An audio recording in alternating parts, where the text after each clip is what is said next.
செட்டிநாட்டு மாங்காய் சாம்பார் எப்படி பண்ணுறதுன்னு பார்க்கலாமா?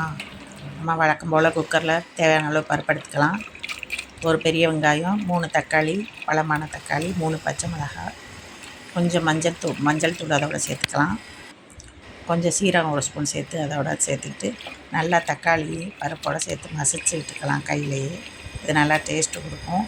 இப்போ இதை குக்கரில் குக்கரை அடுப்புக்கு மாற்றி விசில் போட்டுக்கலாம். ஒரு 3 விசில் வரட்டும். அதுக்கப்புறம் ஆஃப் பண்ணிக்கலாம். அதுக்கடைகளில் கட் பண்ணி வச்சுருக்க காய்கறிகளை ஒரு பாத்திரத்தில் சேர்த்து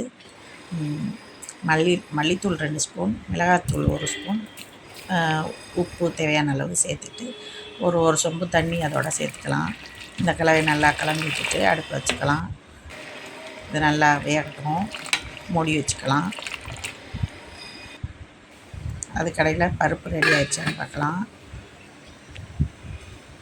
குக்கரை ஆஃப் பண்ணிவிட்டு இந்த கொதித்து வச்சுருக்க கலவையோட காய்கறியோட பருப்பை கலந்துக்கலாம். கலந்து நல்லா மசிச்சு விட்டுக்கலாம். அதுக்கடையில் நம்ம ஊற வச்சுருக்க புளியை கரைச்சி இதோட சேர்த்துக்குவோம்.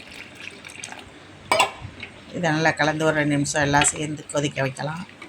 லாஸ்ட்டில் தாளிப்பு கொடுக்கலாம். ஒரு கடாயில் எண்ணெய் விட்டு தேவையான அளவு கடுகு உளுத்தம் பருப்பு, ஜீரகம், வெங்காயம், கருவேப்பிலை சேர்த்து தாளிச்சிக்கலாம்.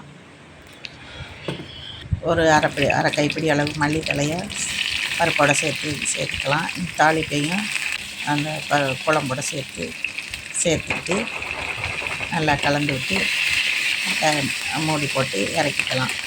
இது மாதிரி டேஸ்டியான செஞ்சு பார்த்துட்டு எப்படி இருந்துச்சுன்னு கமெண்ட் பண்ணுங்கள், லைக் பண்ணுங்கள், சப்ஸ்கிரைப் பண்ணுங்கள். தேங்க்யூ ஃபார் வாட்சிங் ஃப்ரெண்ட்ஸ்.